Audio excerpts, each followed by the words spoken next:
How many people are familiar with ranked choice voting or instant runoff voting? Okay, almost all of you, perfect. So just super quick refresher, ranked choice voting is a voting reform that we use in Minneapolis and St. Paul for our city races. State of Maine is, hopefully there's some legal trouble, people are trying to push back, going to be using it statewide. It's also used to elect the president in Ireland. It's used in all over the world. So it's a pretty common voting reform. Basically, the way it works is you rank your ballot. In Minneapolis, you get 3 choices. St. Paul, you get 6. And it just counts like a runoff, only in one setting. So they tally up the choices. If no one has 50%, they take who's ever in last place, take everyone who voted for that candidate, second place choice, and so on and so forth, until someone gets 50% plus 1, or there's only 2 candidates remaining.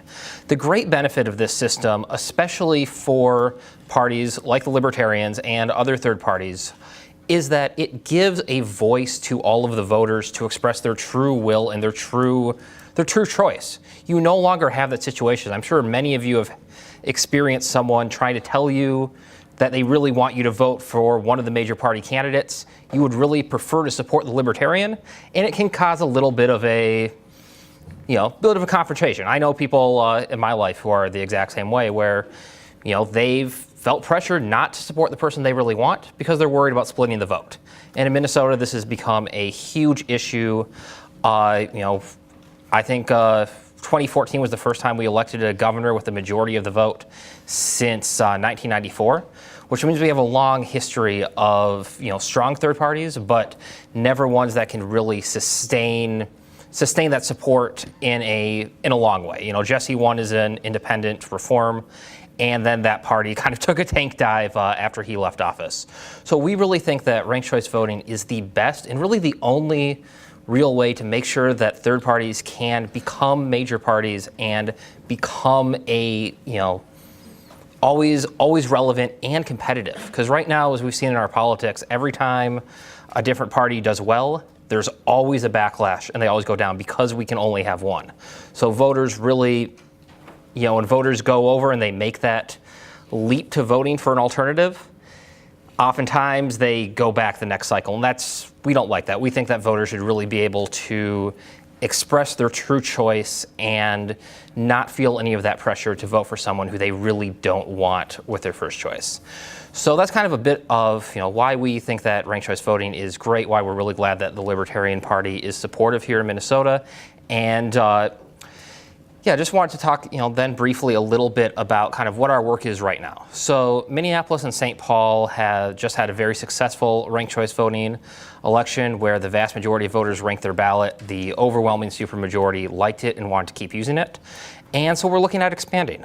St. Louis Park, their city council is going to be voting soon on whether to adopt ranked choice voting, either just through a vote of their city council or it may go to a referendum. And if it's a referendum, we would obviously love all the help we can get to make sure that passes. Rochester is another city where we're looking at adopting it.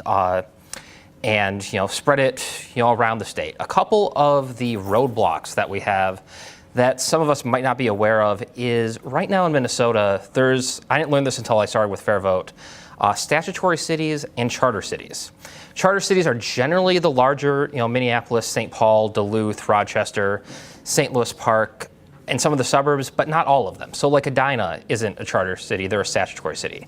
The way the law is in Minnesota, charter cities can adopt ranked choice voting or change their voting method to something obviously constitutional, and RCV was unanimously deemed constitutional by the Supreme Court of Minnesota.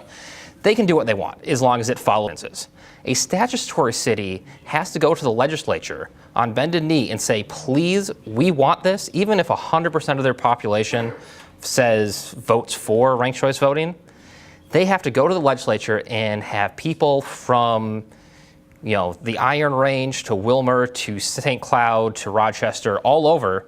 Those are the people who get to vote on whether or not they change their voting system to what they want. And that's ridiculous. So we really want all the help we can get in pushing forward a local options bill, which would just say, if you're a city and you want to adopt ranked choice voting, you have that right. Not all cities will. Some cities will decide it's not for them, and that's totally within their right. But we really are trying to fight back against the fact that a lot of cities don't have that freedom to choose how they want to vote for themselves. The second issue we're facing right now, and this is a little bit more serious in the immediate future is a number of powerful lawmakers in St. Paul are working on passing a preemption bill for ranked choice voting. So their bill would say that not just would charter cities no longer be able to adopt ranked choice voting, but also that statutory cities couldn't ask permission, so no city could adopt it. And it would take away ranked choice voting from Minneapolis and St. Paul, so cities that already use it, to say that even though 65% of Minneapolis voted in 2006 saying we want this system, and polling shows it's only become more popular. 52% of St. Paul in 2009 voted for ranked choice voting. It's only gotten more popular there according to the polls. That those voices don't matter, that we know better than you, we want to take this away and not give you that right. So we're really looking for all the help, and just to let all of you know that our legislators are threatening our vote, threatening our ability to choose how we want to run our cities and towns. So that's kind of one reason why we're here, to just spread the word and hopefully get all of you on board to call your legislators and tell them that you want the freedom to choose your voting system for yourself. So yeah, that's kind of the little pitch that I have. I didn't have too much prepared, but if there's any questions, I'd be glad to answer them. I think your hand was raised earlier. Yeah, until ranked choice voting came along, I've never seen such poor results with libertarians running for city council. We have somebody running in St. Paul. There's 6 people on the ballot. Yep. 5 of them are Democrats. Democrats voted for all of them, but they didn't vote for our candidate. Yep. So it didn't help third parties. So I don't see the benefit to a third party for ranked choice voting. Yep. So I'd say different elections are going to be different. So obviously Minneapolis and St. Paul are, not the don't have the higher concentrations of libertarians or at least economically conservative voters, and especially on economic issues, the cities are drifting a lot more towards the left on those. So that does hurt the dynamics a little bit there in that race specifically. But what it did is, under the old system that we had, where it was a top 2 primary, so it meant that you'd have a primary in the fall, very low turnout, really not representative of the city as a whole. They would vote the top 2 candidates from there, whether or not there were 10 candidates in the race and those candidates got 22 and 20% of the vote, or maybe one of them got 50 or something. The amount could vary. Those 2 would be the only candidates to go into the general election, which meant that if you're a libertarian voter, under the old system, you wouldn't have had a choice in the general election. You would have had 2. This is St. Paul, almost always going to be Republican. Are almost always going to be DFL candidates is your only choices, and may not have an incentive to turn up. And if there's, the general election is when there's ballot measures, when a lot of other important stuff is decided, I would say that under ranked choice, it gives, your party and other third parties at least a candidate running the whole way through, and the ability to not have to get out of the race in August. We've seen this, I know people who are working on races in the cities, and under the old system, a new candidate, someone who's not part of the political establishment, would often get kicked out early because the primary's in August. That's, people don't turn on to those races that early. I know I've done a lot of door knocking for candidates, and in August, nobody's paying attention to the city races. But in November, they are. So there were a lot of candidates who were successful who probably wouldn't have had the momentum or had the connections if they potentially got eliminated in the primary. So I would say, kind of to go back and answer your question, yeah, whether or not people vote for the candidate or not, that's a different story. But without ranked choice voting, there would have been 0 libertarian votes in the general election. Yep. I ran for Minneapolis City Council, and there were 4 of us running in my ward, the 9th.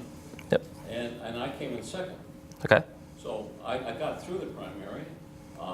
We had somebody running in St. Paul at the same time who didn't put any effort into it and almost made it through the primary. Yep.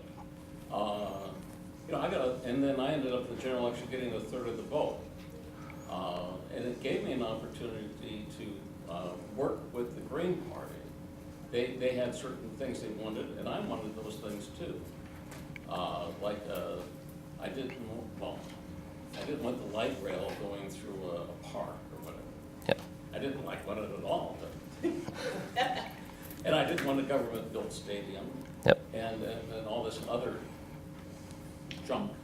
But being able to work with the Green Party was great. But with ranked choice voting, they wouldn't have come to me, or another party wouldn't have come to me and say, well, we should work together. Okay, see, I do think we saw in Minneapolis there was a lot of cooperation among candidates, especially candidates who shared similar ideological views. Because again, under the old system, sometimes if you just only get 2 candidates going to the general, you have to tell people to step aside. You have to say, you need to get out of the race if we have similar beliefs, because you're going to take votes away from me. And then we're going to get 2 people who are very different on the general election ballot. With ranked choice, we did see a lot of people working together, asking for second and third choices.